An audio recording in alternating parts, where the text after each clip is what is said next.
okei. Laba diena, pradedam Lietuvos rašytojų sąjungos mokymus. Šį kartą kalbėsime apie galimybes vykti į rezidencijas užsienio šalyse. Mokymus ves daktarė Aušra Kaziliūnaitė. Taip, kas neišsijungia mikrofono, prašau išsijungti, arba padarysiu aš, kad negirdėtume jūsų pokalbių. Mokymus finansuoja Lietuvos kultūros taryba, todėl jie nemokami. Ačiū šitą galimybę. Mokymai bus įrašomi, jau yra įrašomi, tai visiems po mokymo atsiųsiu nuorodą su galimybė grįžti prie jų. Na, o dabar kviečiu Aušrą ir iš karto dar pasakau, kad sutarėm, jog pokalbių laukelėje galite rašyti klausimus. Aušra juos atsakys po prezentacijos. Taip pat galit jų ir nerašyti turbūt pokalbių laukelėje, bet galėsit užduoti žodžiu ar ne, Aušra. Galima, Taip, manau, taip. kad ir taip. Pasibaigus Bet prezentacijai, taip. pasibaigus prezentacijai. Gerai, tai perduodu tada žodį tau ir linkiu gerų mokymų. Gerai, tai ačiū Vitalija. Ar gerai mane visi girdite? Vitalija girdi mane, ne? Gerai, tai taip, šiandien mūsų tema yra rašytojų rezidencijos užsienyje ir ką verta žinoti. Tai aš dėliodamasi mums šitą prezentaciją tiesiog dar ir dar kartą įsitikinau, kad tos informacijos yra begalės ir visos jos sutalpinti į 1 valandą tikrai neįmanoma ir turbūt net ir nereikia. Tai mano toks priėjimas bus vis dėlto kaip rašytojos, kuri yra dalyvavusi rezidencijų programose, tai galėsiu papasakoti labiau iš praktinės pusės, kas susiję su rezidencijų programomis. Na ir ką mes pakalbėsim. Tai mūsų pokalbio tema, kaip žinia, rašytojų rezidencijos užsienyje.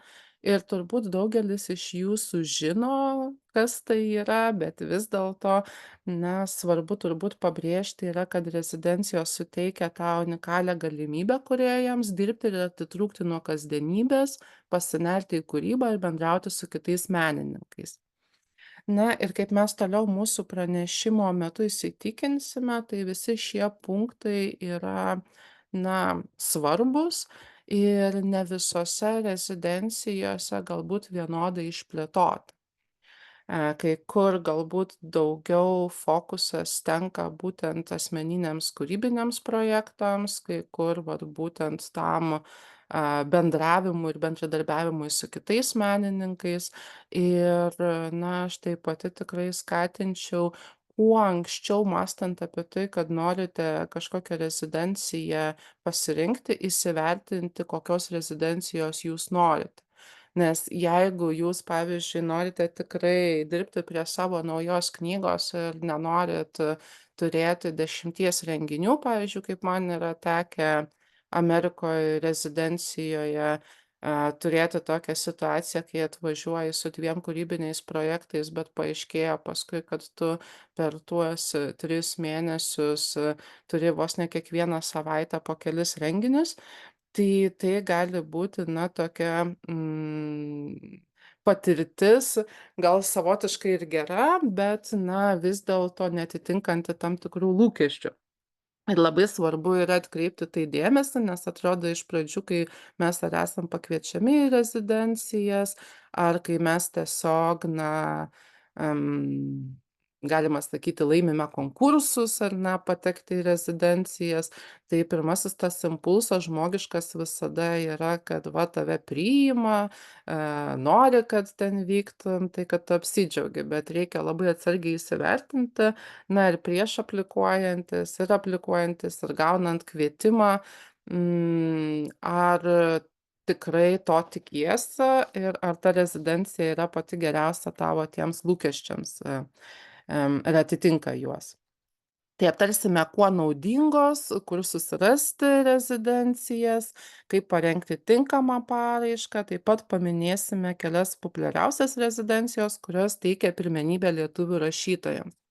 Nes tai irgi yra labai svarbu.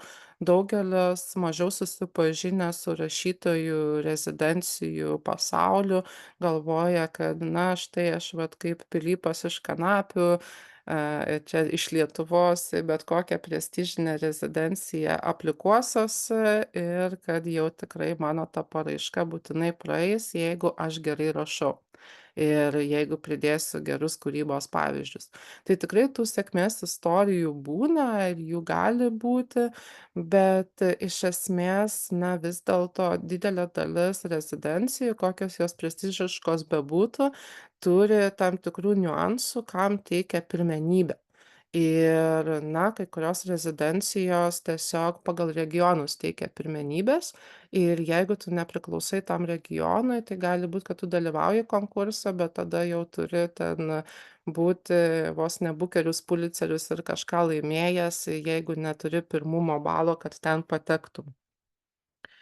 Tai rašytojų rezidencijos. Tai svarbu atkreipti dėmesį į tai, kad, na, rezidencijos gali būti tokios kaip ir sakiau, skirtingos. Tai gali būti, na, kaip ir trumpalaikės programos suteikiančios kūrėjams galimybę dirbti naujoje aplinkoje, paprastai apimančiai apgyvendinimą, darbo erdvę ir kai kuriose programose taip pat finansinę paramą.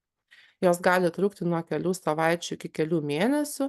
Dar papildysiu, kad kai kurios rezidencijos gali trukti ir metus, ir netgi ilgiau. Na, rezidencijos skirtingose šalyse gali turėti skirtingus tikslus, nuo kūrybos skatinimo iki kultūros mainų. Ir dabar mums svarbu apskritai atsakyti sau į tą klausimą, jeigu jūs jau susidomėjote ir dalyvaujate šiame pokalbyje arba vėliau stebite jo įrašą, na, tai vadinasi, kad jūsų galvoje kirba kažkokia mintis, kad jūs turbūt norėtumėte pasinaudoti rezidencijomis arba, na, galbūt dvejojate, galbūt turite jau kažkokios patirties.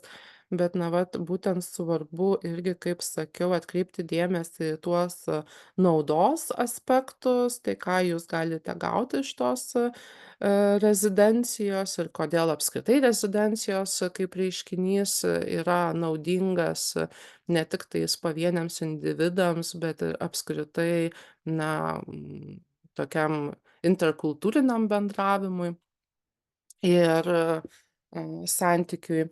Tai pirmas būtent aš sau išsiskyriau, kad galimybė atsiskirti kūrybai, na ir manyčiau, kad didžioji dalis rašytojų, ypatingai profesionalių rašytojų, tokie, kokiais yra laikomi Lietuvos rašytojų sąjungos nariai, na, bet ir ne vien jie, turbūt galvodami apie rezidencijas, tai galvoja apie tą galimybę atsidėti kūrybai. Tai kad rašytojai gali dirbti prie kūrybinių sumanymų, neturėdami kasdienių rūpesčių.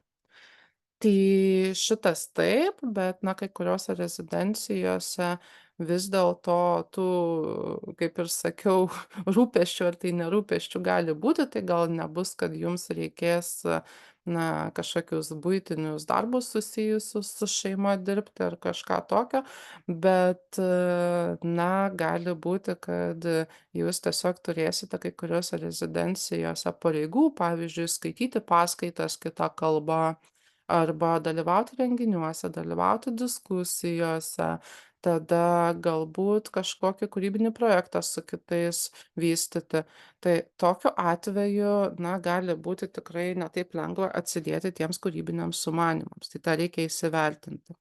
Tada va ta kita nauda, kurį išskyriau, tai yra kultūriniai mainai.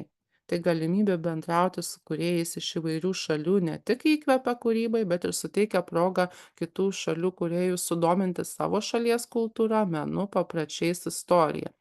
Tai tie kultūriniai mainai yra svarbus ne tik tais tame individualaus rašytojo lygyje, kad va aš dalyvauju rezidencijoje ir iš karto kitiems rezidencijos dalyviams arba, na, tos rezidencijos organizatoriams mano kūryba iš karto bus įdomi, bet taip pat bus įdomi ir kultūra, iš kur aš esu.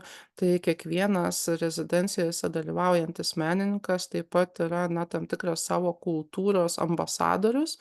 Ir tai irgi galima sakyti, kad vat ta em, minkštoji vadinamoji kultūra, jinai veikia ir tokiais būdais, nes jeigu tu jau pažįsti kažkokį žmogų, kurio kūryba žaviesi iš kažkokios šalies, tai ta šalis, jeigu tenais vyksta kad ir kažkokios nelaimės arba kažkokie politiniai kataklizmai, tau jau nebėra ta šalis vien tik kažkokie, na, informacija tavęs neliečianti, laikraštyje ar panašiai. Pavyzdžiui, aš turiu įvairių bičiulių rašytojų iš tokių šalių kaip, na, Venesuela, taip pat iš tokių regionų kaip Honkongas, Taivanas ir, na, kai tu skaitai, kad ir kažkokius straipsnius, kur kažkas vyksta, tai visą laiką pagalvoji apie tuos žmones, kaip jiems sekasi ir panašiai. Ir tai irgi yra labai svarbu, ypatingai atsižvelgiant vat ir į Lietuvos tą geopolitinę situaciją ir panašiai.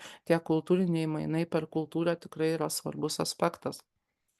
Tada tinklaveika, tai čia tie kultūriniai mainai, tai aš jau ir kaip prie tinklaveikos primiksavau, tai rezidencijose leidžia plėtoti profesinius ryšius su rašytojais, kūrėjais ir kultūros veikėjais iš kitų šalių. Tai ta tinklaveika, kad tu susipažįsti su daug profesionalų, kurie yra įsitvirtinę panašios veiklos sektoriuje kaip ir tu, taip pat yra labai didelis privalumas, nes, na, ne tiktais tu pats, jeigu organizuosi kažkokius renginius, jau žinosi, kokius patikimus ir, na, gerą vardą turinčius rašytojus, kūrėjus tu gali pasikviesti, bet jie taip pat irgi žino tavo pavardę ir gali ją pasiūlyti įvairiams festivaliams, renginiams ir panašiai. Tai, na, ta tinklaveika tikrai yra naudinga.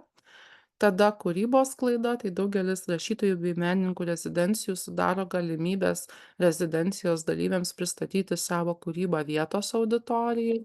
Tai yra ir skaitymai, diskusijos, publikacijos spaudoje, antologijos, interviu ir kita. Na, tai tiesiog yra taip, kad didelė dalis rezidencijų vis dėlto, na, kaip suteikia tas sklaidos galimybes, rašytojams, kurie dalyvauja juose, tai tą kūrybos sklaidos aspektą irgi sau reikia įsivardinti, tai kaip minėjau, irgi ieškant ir bandant nustatyti, kokios rezidencijos atitinka jūsų poreikius tuometinius, kai ieškote. Tai irgi reikia tą įsivertinti, nes kai kas galbūt kaip tik labai nori, kad jų sklaida užsiimtų rezidencija ir kai kuriose rezidencijose dalyvaudami gali nusivilti, nes galbūt net vieno renginio jokio jums nesuorganizuos, o kaip minėjau, vat kitose rezidencijose gali būti visiškai atvirkščiai, jūs norite ramiai lindėti savo kambaryje ir kurti, o jūs ten kas antrą dieną kviečia kažkokiem studentam anglų ar kitom kalbom skaityti paskaitas ir panašiai, tai gal jūs to irgi visai nenorite. Taip. Tai rezidencijų tipai, tai rezidencijos yra skirstomos pagal trukmę, tai ilgalaikės ir trumpalaikės rezidencijos, tai čia jau minėjau, kad gali būt rezidencijos, nu, tokios visiškai trumputės, ten dažniausiai kaip 2 savaičių, kartais ir savaitės tokie kaip trumpi rašymo retrytai gali būti. Na, o šiaip tai gali būt tikrai tokių vat ilgų rezidencijų. Pavyzdžiui, Solitude rezidencija Vokietijoj turbūt galėtų būt toks geriausias pavyzdys, kai žmonės išvažiuoja, man atrodo, ten 27 gal jie vienu metu būna ir tiesiog jau metus gyvena pily, ten taip gana atsiskyrę nuo likusio pasaulio, ir, na, tai jau tampa ne tik kaip tokiu trumpalaikiu išvažiavimu, tokia išvyka nuotykių kažkokių įspūdžių ieškant, ar, intensyviai vien tiktais dirbant, bet jau tokiu kaip ir gyvenimu. Tai pavyzdžiui, mano minėtoj toj pačioj Solitude rezidencijoj Vokietijoj, tai jau žmonės ten važiuoja ir su vaikais, ir su šeimom. Dabar neatsimenu, ar priima naminius gyvūnus, bet man atrodo, kad gal net ir su tais važiuoja ir tu jau ten metus tiesiog gyveni. Taip, finansavimas. Tai finansavimas, aišku, visą laiką mums visiems yra labai svarbus rezidencijų aspektas. Tai noriu atkreipti dėmesį, kad, na, pagal finansavimą rezidencijos skirstomos į tas mokamas ir nemokamas. Na, tai tos nemokamos, tai kaip sakant, nemokamo nieko nebūna, bet rašytojams jos gali būt nemokamos, nes galbūt rezidencija turi kažkokios su fondais sudariusi kažkokius projektus bendrus vykdo ir panašiai, ko dėka jūs tiesiog teikiate paraišką ir jau iš karto, kai jūs atrenka į rezidenciją, jau yra sumokėta už su jūsų rezidencija susijusias išlaidas. Na, bet yra ir tokių rezidencijų, kurios yra, nu, kaip mokamos. Tai reiškia, kad pačios rezidencijos, na, jums nepasiūlo, finansavimo plano, jūs dalyvaudami atrankos procese nedalyvaujate iš karto, na, viską garantuojančiame apmokėjime. Tai tokios mokamos rezidencijos, jų yra didžioji dalis rezidencijų. Ir iš tikrųjų, čia mums Lietuvoje labai dažnai atrodo, kad rašytojų rezidencijos yra skirtos vien tiktais profesionaliems rašytojams, na, kurie yra gana įsitvirtinę, turi išleidę knygas, gerose leidyklose, jų šalyse laikomose gerose leidyklose, konkursus visokius laimi ir panašiai. Bet iš tikrųjų yra netgi galima sakyti kaip toksai turizmo tipas, kad žmonės, kurie nori išvažiuoti į užsienį ir padirbėti ten, nežinau, dienoraštį savo kažkokį parašyti, pamedituoti, susipažinti su kitais žmonėmis, kurie irgi mėgsta meną. Tai vat tokių rezidencijų yra ir, na, didžioji dalis iš jų yra mokamos ir nesiūlo jokių finansavimo, galimybių. Bet vėlgi, na, jų yra labai įvairių, kai kurios ten reikia simboliškai mokėti, kai kuriose labai daug mokėti. Ir va čia reikia irgi atkreipti dėmesį, kad ieškodami tinkamos jums rezidencijos, nu vat netyčia nepatektumėt į vat tokią rezidenciją, jeigu jūs jau, na, kaip laikot save tokiu gana rimtu rašytoju, norite atsidėti meninei kūrybai rimtai ir, tiesiog gali būt, kad vat nuvažiuosit į tokį, kaip sakant, hipių vakarėlį, kur jie patys susimokėjo ir ten gana grafomaniškai kažką rašo. Tai net jeigu jums ir bus pasiūlytas finansavimas, tai, na, gali būti, kad okei, jūs ten galėsite gyventi, dirbti, rašyti, bet ar jūs susipažinsit su kitais rašytojais, kurie yra panašiame tame, galima sakyt, karjeros lygyje kaip jūs arba orientacijoj, tai turbūt, kad ne. Tai va čia dar viena priežastis, kodėl reikia labai atsargiai rinktis tas rezidencijas.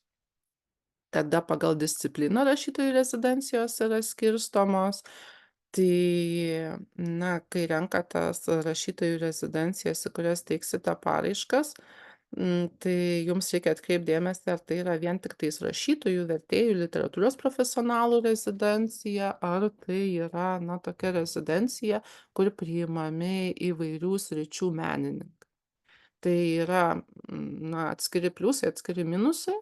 Tai vėlgi, kad jeigu tai yra rašytojų, vertėjų, literatūros profesionalų rezidencija, tai turbūt vat ta tinklaveika jums bus, na, kaip, labiau atitinkanti jūsų veiklą, a, su tais žmonėmis daugiau kas jus jungs ir panašiai. Bet, na, jeigu dalyvaujate įvairių sričių menininkų rezidencijoje, kur kartu gyvenat, na, ne tik su rašytojais, bet ir su muzikantais, dailininkais, kitų sričių ekspertais, tai taip pat gali būti labai naudinga, nes gali jus įkvėpti kažkokioms tarpdisciplininėms veikloms, praplėsti jūsų akiratį. Na ir iš tikrųjų tai irgi gali būti tikrai labai geras postūmis ir kūrybai, Na ir šiaip bendrauti gali būti tiesiog įdomu, kas irgi yra svarbu, kai jeigu tu ilgesnį laiką išvyksti gyventi į tokią erdvę, vietą, kur tavo šeima ir draugai bus toli. Dalyvių skaičius. Tai rezidencijos gali irgi priklausyt nuo vieno menininko rezidencijos iki meno kolektyvų rezidencijų.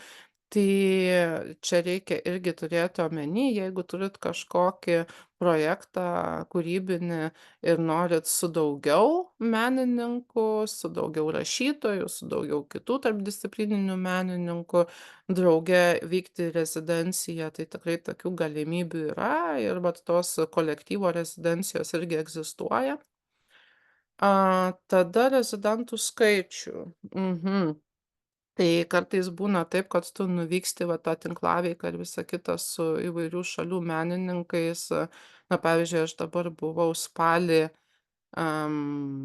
Kiote, Japonijoj, rezidencijoje, tai mes ten iš viso buvo 10 rašytojų, tai iš įvairiausių šalių, ten Naujosios Zelandijos, Amerikos, Filipinų.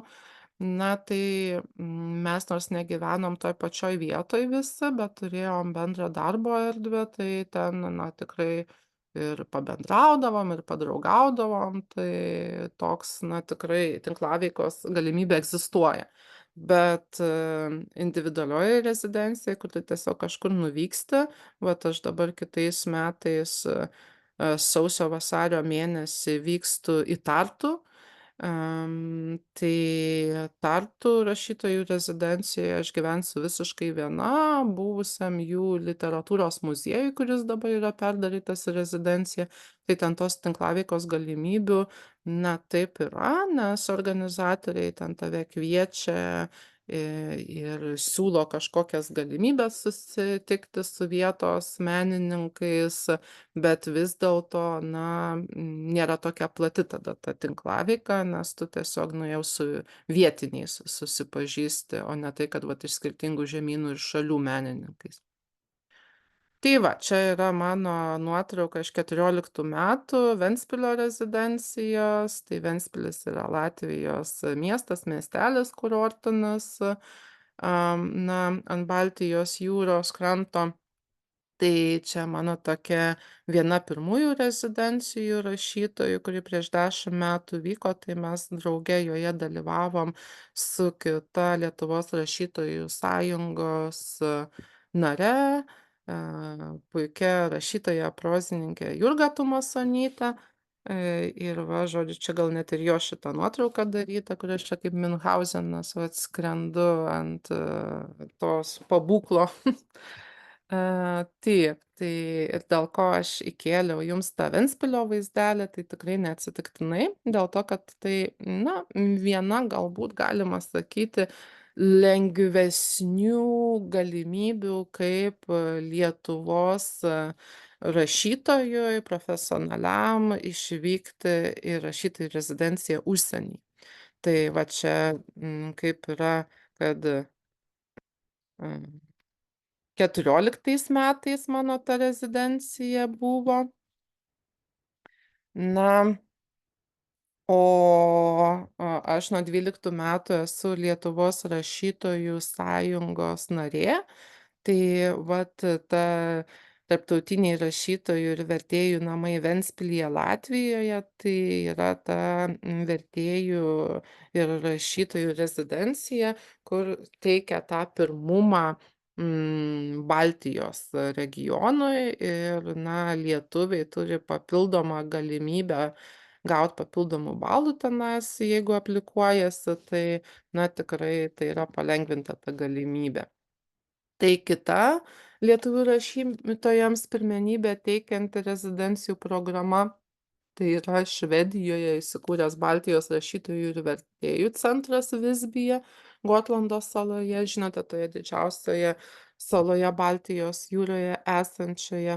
Tai šie centrai visus metus priima rašytojų bei vertėjų paraiškas ir kviečiasi literatūros ekspertus pas juos apsistoti ir padirbėti. Kiekvienais metais daug rašytojų ir vertėjų iš Lietuvos atrenkami į šias rezidencijas.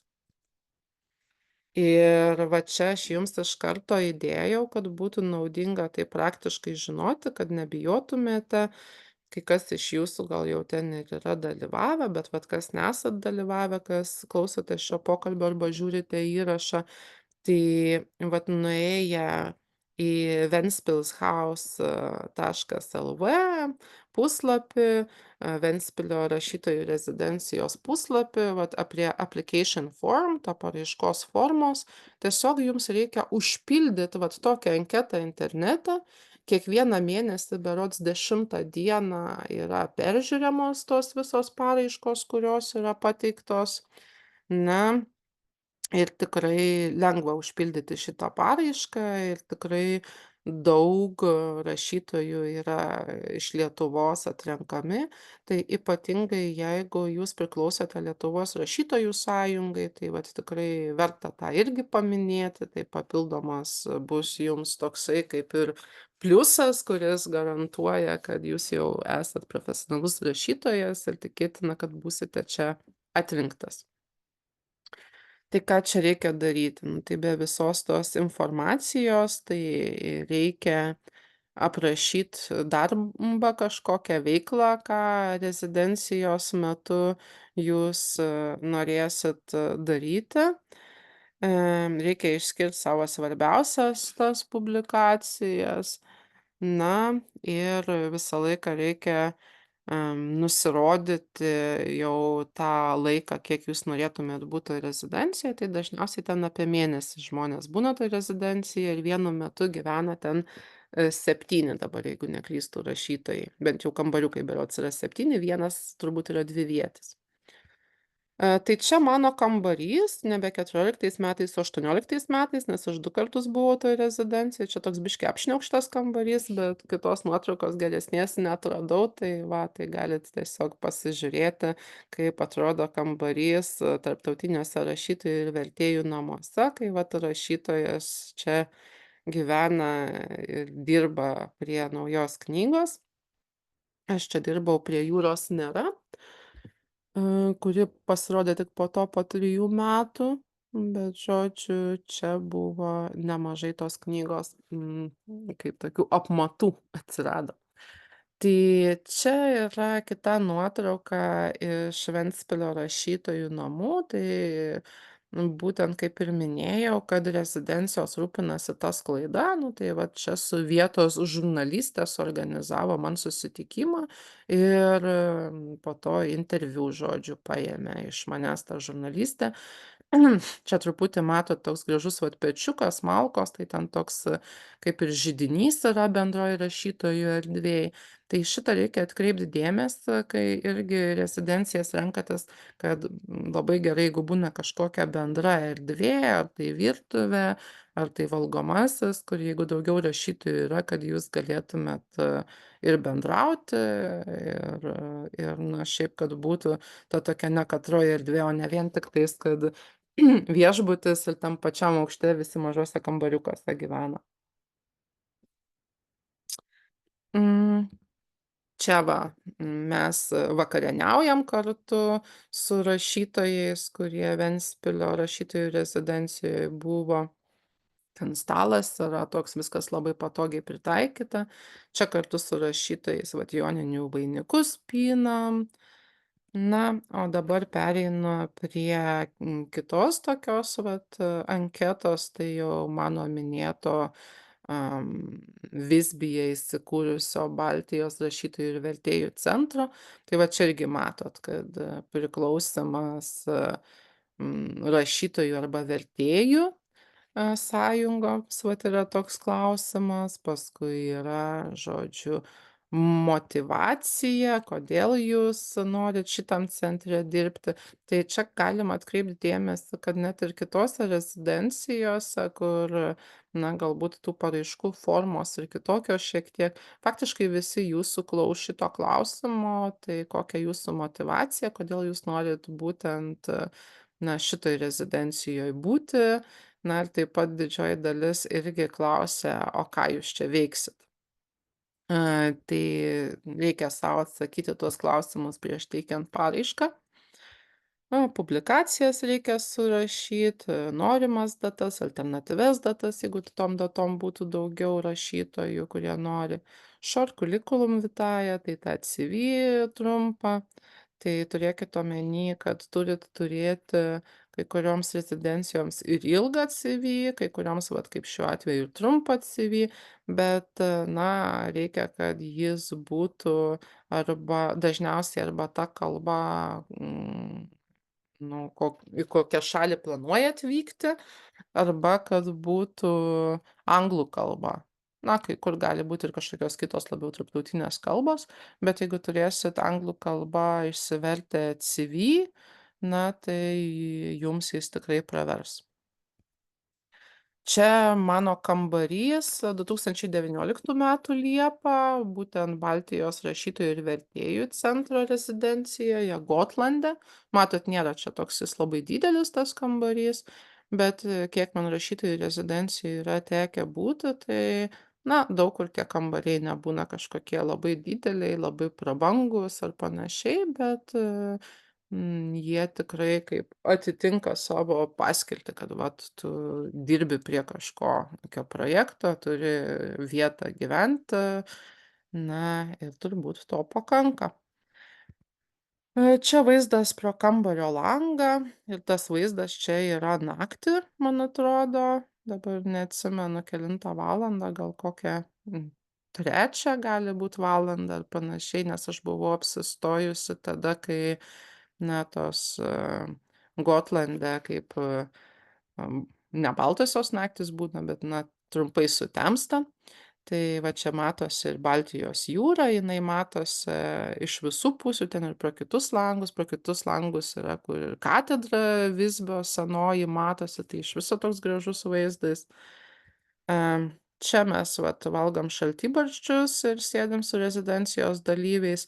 Tai va tas irgi yra labai svarbu, kad tu, na, tiesiog bendrauti su žmonėmis yra smagu vienas dalykas, o kitas dalykas, kad tikrai, na, ir diskutuoti galit apie savo kūrybinius planus, ką rašot, kitų žmonių nuomonę išgirsti apie tai.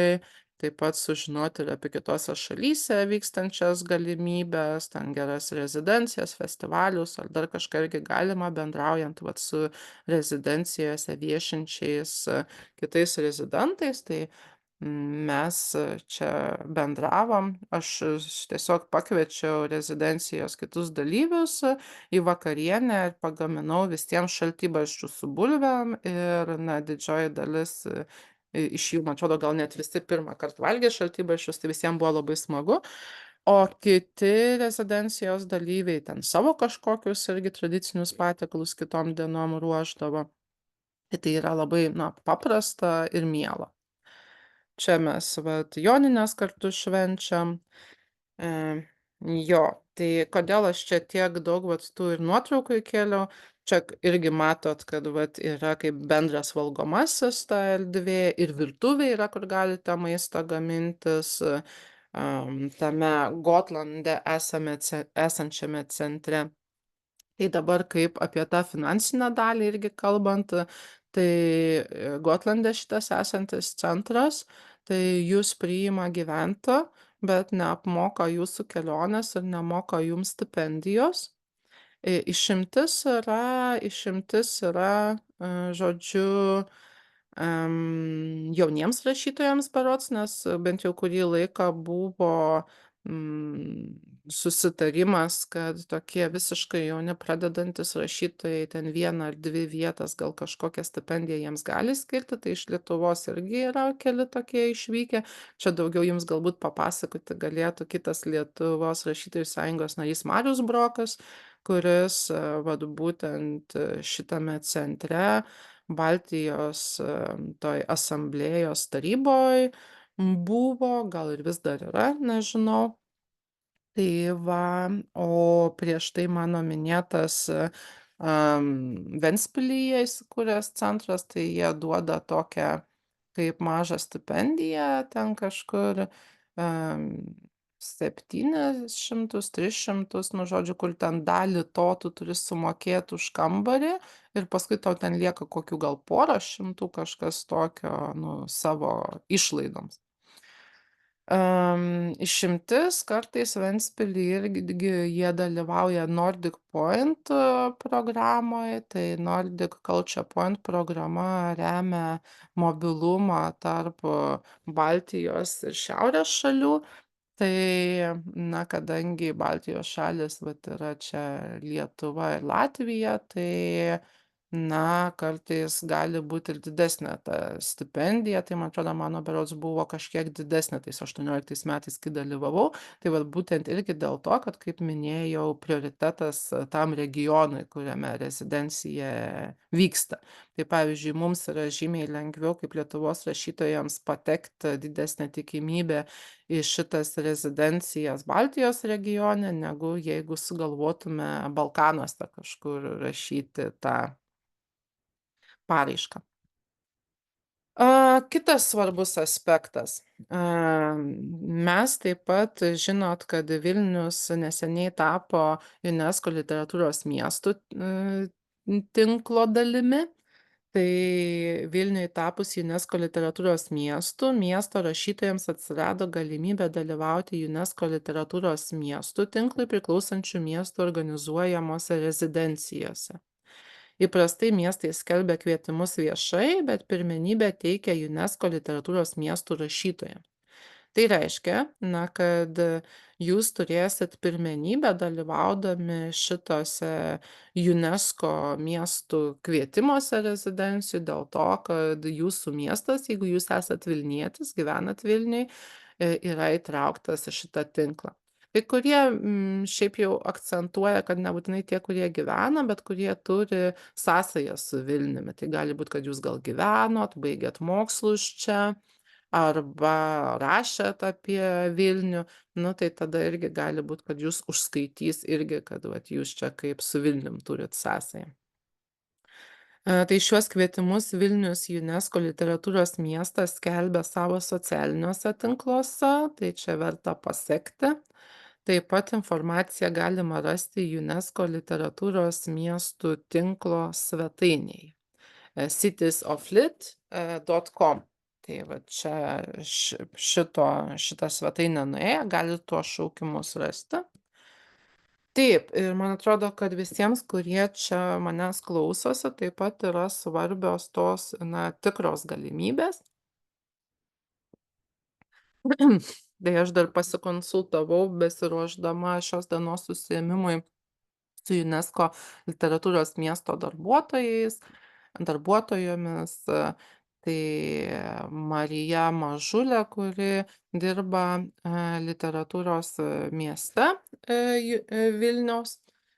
Jinai ilgai dirbo Lietuvos rašytojų sąjungos kaip tarptautinių programų koordinatorė.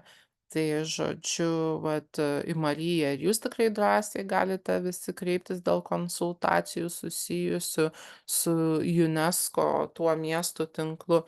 Tai Marija va tokią informaciją man pateikė, kad kartais miestai organizuoja rezidencijų mainus tarp 2 ar daugiau miestų, kviesdami išskirtinai tų miestų rašytojus, vertėjus ar iliustruotojus. Tai Vilnius dalyvavo tokiuose rezidencijų mainuose su Notingemu, Krokuva ir Barselona. Na, o čia jau ypatingai reikėtų jums suklusti, kad ateinančiais metais Vilnius įsijungs į literatūros miestų organizuojamą Circle Residency, kai grupė miestų vykdo rezidencijas ratu. Tai yra A keičiasi su B su C su A ir taip toliau. Tai ateinančiais metais Circle Residency, tos ratu vykstančios rezidencijos programoje tame UNESCO tinkle dalyvaus šie miestai: Barselona, Bušonas, Kvebekas, Krokuva, Noridžas ir Geteborgas ir Vilnius. Tai reiškia, kad kitais metais jūs turėsite kaip prioritetą, jeigu turite sąsają kažkokią su Vilniumi, tai turėsite prioritetą būtent šitose rezidencijų šaukimuose. Ir jeigu norėtumėt padirbėti Barselonoje, Bušone, Kvebeke, Krokuvoje, Noridže arba Geteborge, tai vat jau galit suklūsti ir tiesiog laukt tos informacijos kitų metų šaukimų. ir 2025 metais bus galimybė dalyvauti rezidencijose šiuose miestuose pirmenybės teise. Tai ką reiškia ta pirmenybės teisė? Tai ta pirmenybės teisė tikrai gali reikšti labai daug, nes, vat tose, svarbiose rezidencijose tikrai būna labai dideli konkursai. Pavyzdžiui, kur aš dabar spalį buvau Kioto rašytojų rezidencijoje Japonijoje, tai ten iš viso buvo, 190 paraiškų, nors atrinkti tiktais 10 žmonių. Ką reiškia? Tai reiškia, kad faktiškai į vieną vietą, nu, 20 rašytojų pretenduoja, bet ten, dar tas konkursas, kaip sakant, toks, kad, mažiau ten tų žmonių buvo atrinkta, tie kiti 10 dar iš kitų stipendijų dalyvavo, kitų fondų. Tai turėt tą pirmenybės teisę tikrai yra labai gerai, nes tada žymiai didesnė tikimybė, kad jus atrinks. Tai informacija bus skelbiama 2025 metų pradžioje Vilnius Literature ir Vilniaus UNESCO literatūros miesto socialinių tinklų paskyrose, na ir taip pat mano prieš tai minėtame tame citiesoflit.com, kuris yra, va čia galim skaidrėje grįžti, pabaigoj vat šitas nuoroda, tai čia yra visi šaukimai UNESCO literatūros miestų tinklo. Tikrai verta pasekti. Tada daugiau informacijos apie rašytojų rezidencijas. Tai pirma, aš jums išskyriau čia nuorodą, kai dar dirbau Lietuvos rašytojų sąjungoje, tai mūsų viena savanorė buvo paruošusi va čia irgi informaciją susijusią su rezidencijomis, su kuriomis Lietuvos rašytojų sąjunga palaiko labiau tuos santykius ir ryšius. Tai jas galima rasti, iki šiol patikrinau nuorodą rašytojai LT naujienos rezidencijos. Bet jeigu įvestumėte per Google paiešką rašytojų rezidencijos ir rašytojų sąjunga, tai irgi rastumėt šitą. Aš atsiprašau, kažkas iš jūsų mikrofono, man atrodo, yra neišsijungę, tai paprašyčiau įsijungti. Taip. Ir čia būtent lietuvių kalba jums yra gana detaliai aprašytos tos rezidencijos, kur jau minėjau, ir Ventspilyje, ir Gotlande, ir dar kelios kitos. Neturiu atnaujintos informacijos apie Rodo rezidenciją, kuri anksčiau irgi lietuviams teikė pirmenybę, bet palei šitą nuorodą jūs rasit tą rezidenciją, tai galit pažiūrėt, gal iki šiol irgi teikia tą pirmenybę. Nežinau, ar šita informacija atnaujinta buvo. Tada antras ResArtist. Tai resartist.org, tai tikrai reikia pasižymėti ir atsiminti šitą svetainę, nes tai yra tarptautinė rezidencijų tinklų platforma, kurioje skelbiamos įvairios rezidencijų programos visame pasaulyje. Ir tai yra toks vienas patikimiausių šaltinių ieškantis rezidencijos. Čia aš atsiprašysiu, man susidvigubino Transartist, tai nekreipkite tai dėmesio, bet Transartist, tai jau šitą reikia visiems tikrai žinoti, įrankį paieškos rezidencijų. Tai čia visiškai irgi iš viso pasaulio yra šitos rezidencijos programos, talpinamos rezidencijų. Tai didžiausias informacijos šaltinis apie menininkų rezidencijų galimybės visame pasaulyje, kuriame pateikiama apie 1400 rezidencijų pasiūlymų, taip pat publikuojamos menininkų patirtis, tyrimai, kontaktai, patarimai. Žodžiu, tikrai labai svarbi bazė, danų atliktas milžiniškas darbas, kuriant vat tokį tarptautinį tinklą. Ir, pas juos paieškoje labai patogu, kad ir pagal žemėlapį galite ieškotis rezidencijų, ir pagal šalį, ir pagal žemyną, ir taip pat galit ieškoti rezidencijų pagal sritis. Tai reiškia ir pagal literatūrą, ir pagal ten scenos menus, kokią tiktais meno šaką bepasirinksit, jums išmes pilną rezidencijų. Galbūt nelabai patogu tai, kad nėra paieškoj galimybės pasirinkti, kurios rezidencijos yra visiškai finansuojamos padengtos išlaidos, o kurios ne. Na, bet šitą jau reikia pačiam skaityt prie kiekvieno aprašymo rezidencijos. Tada UNESCO literatūros miesto tinklo šaukimai dar kartą išskyriau, nes tikrai verta dėmesio, nes kaip žinot, su Vilnium sąsają turintys rašytojai turi pirmenybę šiuose šaukimuose. Tai vat, tai čia jau didesnė tikimybė, kad būsit atrinkti. Taip, ir kadangi mes neturim labai daug laiko, tai dabar greitai noriu jau bėgti prie patarimų, kaip tinkamai užpildyti paraišką. Tai pasirengimas. Labai svarbu yra pasirengimas. Prieš pradėdami atlikite išsamų rezidencijos programos tyrimą, sužinokite apie jos uždavinius, reikalavimus ir terminus. Patikrinkite, ar šią rezidenciją galite pasinaudoti atsižvelgdami į savo kūrybinius tikslus ir darbo pobūdį. Na, nes jeigu jūs tiesiog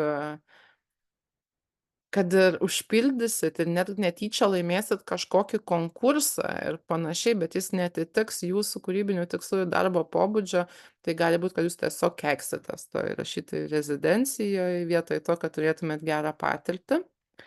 Tada pasitikrinkite, ar atitinkate reikalavimus. Tai atidžiai perskaitykite programos taisykles ir reikalavimus, įskaitant dokumentų sąrašą, tai CV, motyvacinis laiškas, kūrybos pavyzdžiai bei terminus. Pasitikrinkite, ar yra specifinių reikalavimų, pavyzdžiui, amžiaus apribojimų, tam tikro žanro ar patirties lygio. Tai kadangi man pačiai irgi yra tekę dalyvauti, na, komisijose tam tikrose, kur irgi atrenka paraiškas, tai žinau tikrai iš vidaus, kad kai kurie neskaito visiškai tų šaukimų, atsiunčia bele ką. Ir tokiu atveju komisija, nu, tikrai būna supykus, nes yra per daug nereikalingo darbo, nėra pagarbos. Ir tada, jeigu jau kelinta paraiška yra, kur kažkoks ten viena buvo visiškai, tarkim, ne pagal kvietimą, kita ne pagal kvietimą, kita ne pagal kvietimą ir staiga kažkokia gal tiktais truputį ne pagal kvietimą, bet jau komisija turi savo tą nuostatą, jau supykus ar ne. Ir, na, gali tiesiog jūsų, kad ir kokia būtų gera paraiška, kad ir kokia gera kūryba, bet jūs galite tiesiog atmest vien dėl to, kad jūs nepadarėt namų darbų. Tada kūrybinis projektas. Ne visos rezidencijos reikalauja kūrybinių projektų. Aš pati esu dalyvavusi rezidencijose, kuriuose nėra reikalaujama kūrybinio projekto, na, bet didžioji dalis jų būdavo būtent neatviros rezidencijos. Tai reiškia tos rezidencijos, kur tu gali gauti kvietimą, bet niekas negali teikti jokių paraiškų. Tai dažniausiai būtent tokios rezidencijos, na, pavyzdžiui, kur gyvenau 3 mėnesius praėjusiais metais Berlyno Akademie der Künste, menų akademijos, prestižiškiausios tos organizacijos, menų Vokietijoje. Tai ten tu negali aplikuotis, negali teikti paraiškos visiškai tas rezidencijas, tave gali tik pakviesti, jeigu tu palikai kažkam iš narių gerą įspūdį ir tave komisija paskui patvirtino svarstydami tavo kūrybą, skaitydami ją, tai tada jie tau suteikia laisvę, tu gali daryt, ką nori. Bet didžioji dalis būtent tų rezidencijų, kur ne tave kažkas kviečia, bet tu pats eini per konkursą, tai tu privalai parengti kūrybinį projektą. Tai būtent ir rengiant tą kūrybinį projektą, tai ką jūs darysit, aprašant, neužtenka parašyt, rašysiu savo naują poezijos knygą, rašysiu savo naują prozos knygą, reikia detaliai parašyt viską, žodžiu, kaip kas ten bus, kas jums svarbu, kas jums nesvarbu, ką kokį tyrimą jūs planuojate atlikti ir panašiai. Ir labai svarbu, vat būtent pridėkite aiškų ir įtikinamą kūrybinį projektą, pabrėžkite savo kūrybos tikslus rezidencijos metu, atsakykite į klausimus, kodėl norite dalyvauti šioje rezidencijoje, kaip ši patirtis prisidės prie jūsų kūrybinio proceso. Tai yra privaloma. Tada kūrybos pavyzdžiai. Tai pasirinkite 50 puslapių kūrybos pavyzdžių, kurie geriausiai atspindi jūsų stilių ir temą. Tai dažniausiai būtent irgi anglų kalba, arba kita tarptautinė kalba, arba kažkokia kalba, kuri būtent yra rezidencijos kalba tos šalies. Puslapių skaičius gali biškį ir skirtis, būtent reikia kvietimą skaityti ir stengtis jį kuo labiau atitikti, kad būtumėte atrinkti. Tai įsitikinkite, kad kūriniai atitinka programos reikalavimus, įtraukite tekstus, kurie yra susiję su darbais, kuriuos planuojate kurti rezidencijos metu. Tai geriau atrinkti tuos pavyzdžius, kurie yra tiesiogiai susiję su jūsų kūrybiniu projektu. Kaip tai veikia? Tai veikia, žodžiu, taip, kad jeigu jūs teikiat projektą, kad rašysit prozos knygą, tai prie pavyzdžių nedėkit poezijos. Aš paprašysiu Miglės užsitildyti mikrofoną. Matau, kad čia aha, ačiū labai. Be tų bruzdesių bus geriau. Taip, ir tiesiog, kad kuo labiau atitiktų jūsų kūrybos pavyzdžiai būtent jūsų projektą. Nes kaip gali kažkas spręsti apie tai komisijoj, kaip jūs gerai, žodžiu, ten rašysit, esė knygą iš to, kokius haiku rašėt. Nu, gal kažkas ir gali ten, ypatingai tie, kurie tiki universalaus genijaus idėja, kad jeigu kažkas vieną dalyką gerai daro, tai ir visus dalykus darys gerai. Bet dažniausiai taip nebūna, tai dėl to atkreipkite tai dėmesį. CV ir rekomendacijos. Tai artėjam prie pabaigos. Galit galvot klausimus, nes nedaug laiko turėsiu jiems. CV ir rekomendacijos. Tai surašykite išsamų CV, kuriame yra nurodyti jūsų išsilavinimas, bibliografija, publikacijos, apdovanojimai ir kitos profesinės patirtys. Tai irgi, aišku, anglų arba kita tarptautinė kalba. Jei programoje reikalaujama rekomendacijų, rinkitės patikimus ir profesionalius žmones, kurie gali jums padėti. Tai, na, tos visiškai prestižinės rezidencijos, tai faktiškai visos, jeigu tai yra ne per šaukimus, kad jie patys jus pasišaukia ir susiranda, o kad jūs dalyvaujate konkurse, tai jie nori rekomendacijų ir dažniausiai, na, netiks, jeigu ta rekomendacija bus, na, tarkim, jūsų, žodžiu, ta rezidencija, kur jūs norit, yra Jungtinėse Amerikos valstijose, Niujorke, o rekomendacija bus jūsų leidėjo Lietuvoje knygos.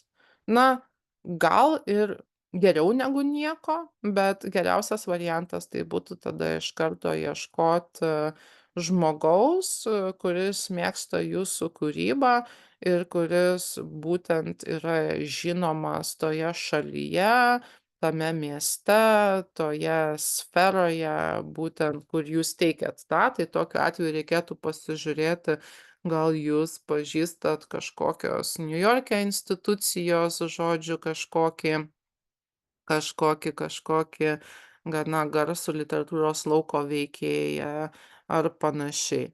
Nu, pavyzdžiui, kaip pavyzdys, ar ne?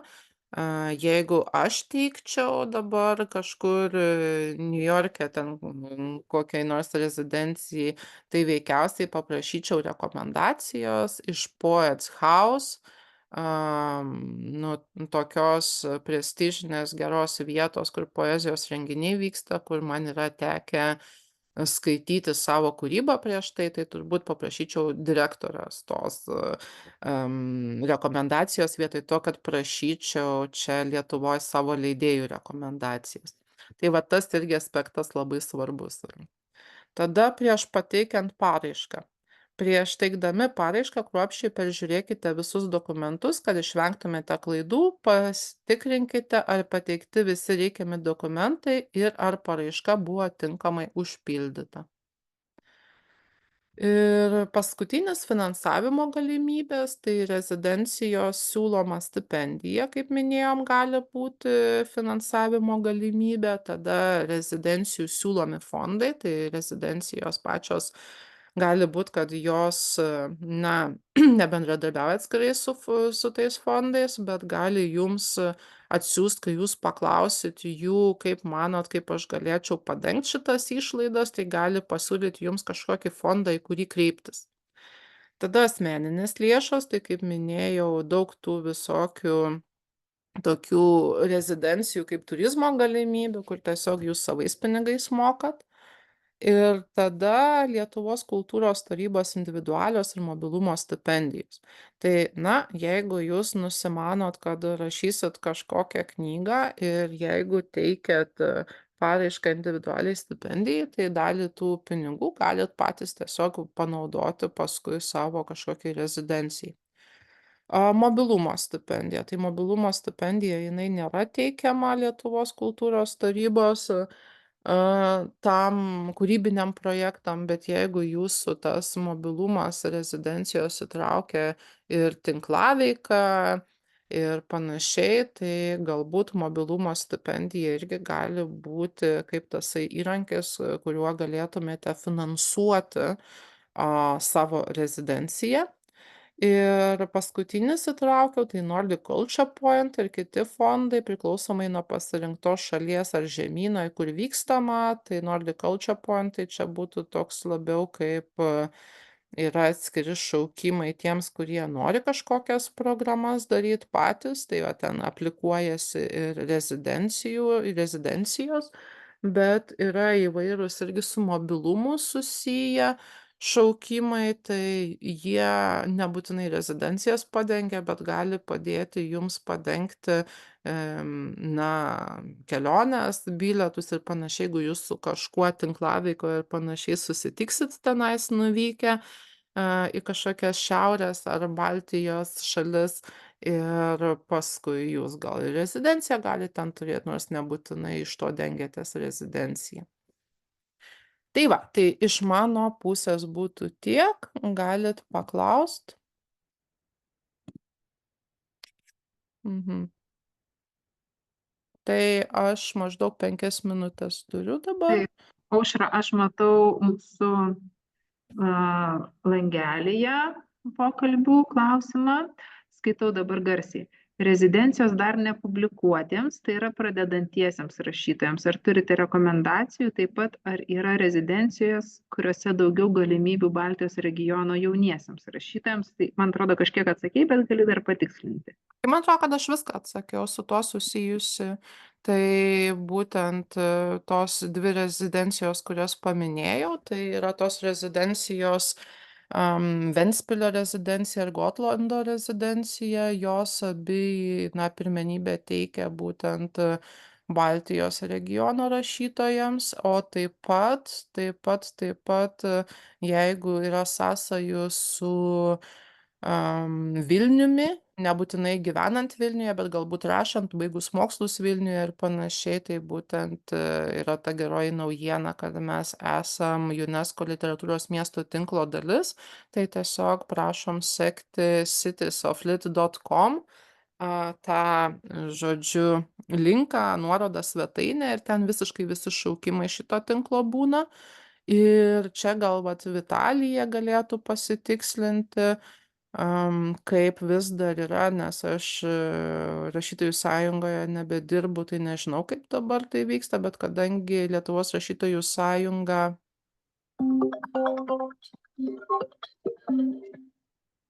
Mhm. Mhm. Ar mane girdite? Girdim. Mhm. Taip, tai kadangi Lietuvos rašytojų sąjunga dalyvauja Baltijos asamblėjos veikloje, nu bent jau anksčiau dalyvavo, man atrodo, kad iki šiol Dalyvauja Marius, taip kaip ir minėjai, Marius Burokas iki šiol yra. Tai va, tai žodžiu, Mhm. nežinau, ar vis dar taip yra, bet prieš tai buvo, kad lietuvių tie pradedantys rašytojai ten galėdavo gauti stipendiją būtent į Visbį išvykti. Mhm. Aš irgi nežinau, man reikėtų tikslintis arba galima tiesiogiai Mariui Burokui, manau, parašyti, jis tikrai tiesiogiai atsakys jums. O visiškai, jeigu neišsipublikavę rašytojai, tai aš dabar tiksliai neatsimenu, bet tikrai būna tokių rezidencijų, aš net esu mačius, kad tas pats Vilnius UNESCO literatūros miestas kažkokį kvietimą buvo teikęs rašytojams, kurie dar neišleidę knygos, man atrodo, ar kažkas iš mano sekamų tinklų turbūt buvo kažkada pasidalinę apie tai. Tai galima tiesiog per Google irgi įsivesti ir pasiieškot būtent Residencies for Emerging Writers ar Residencies for New Writers ar kažkas tokio. Ir dar taip pat galima atkreipti dėmesį į amžiaus kažkokį barjerą ir panašiai, nes būna tokių rezidencijų, kurios skirtos, pavyzdžiui, rašytojams iki 25 metų, net ir iki 20 metų. Ai, ir dar, kur aš Ajovos mieste International Writing Program buvau rezidencijoj, tai žinau, kad jie turi specialų kursą, mokymo programą, tokią brūkšnelis rezidenciją ir moksleiviam, bet nesu tikra, ar tiktais iš Amerikos ar iš kitų žemynų gali pretenduoti. Ar būtų dar klausimų? Taip, dar turim gal komentarą labiau ir matau, kad Miglė ranką kelia, tai aš, Miglė, gal užleidžiu jums, jūs galite užduoti klausimą, o tada komentarą užduosiu. Perskaitysiu. Sveiki, tai klausimas dėl įrašo, biškelį pavėlavau, tai kaip galima, kur bus galima rasti įrašą šito pristatymo? Taip, tai įrašą aš atsiųsiu, kai jis bus sukeltas į Rašytojų sąjungos YouTube kanalą jums elektroniniu paštu nuorodą, tai tikrai visi, kas registravot, gausit. Jeigu kartais laiškas nukeliautų į šiukšliadėžę ar kažkur, tai tikiuosi, kad per šią savaitę mes sukelsim ir tiesiog galima nueiti į YouTube kanalą Lietuvos Rašytojų sąjunga ir ten rasit. Tarp kitko, ta pačia proga kviečiu ir ankstesnius įrašus peržiūrėti, galbūt rasit ką nors naudingo. Buvo apie komunikacijos principus, pernai mokymai tikrai tokie gana daug dėmesio sulaukia, tai kviečiu pasižiūrėti. Gerai, tai aš tą progą jau su jumis atsisveikinu, nes Dar neatsisveikink, aš tik tai perskaito komentarą, kad verta būtų paminėti, kad jeigu jūsų paraiška nebuvo atrinkta ir patvirtinta, labai dažnai rezidencija neatsiunčia kandidatui jokio neigiamo atsakymo, atsakymus gauna tik atrinktieji kandidatai. Tai galbūt dar noriu pakomentuoti ir tada atsisveikinam. O, tai aš nelabai turiu ką komentuoti, man jau reikia eiti dėstyti. Taip ir būna, ar ne? Sėkmės, gražios dienos. Gerai, tai ačiū tau ir tada ačiū visoms ir visiems dalyvavusiems. Dėl įrašo pasakiau, tai šiemet Lietuvos Rašytojų sąjungos mokymų jau galimybės išsemtos, mūsų mokymai baigti, kviesiu grįžti kitais metais, o dabar ramių švenčių ir jeigu turėsit klausimų, galite rašyti visada ar skambinti į sąjungą bendraisiais kontaktais rašytojai.lt, juos rasite ir mokymus finansavo Lietuvos kultūros taryba.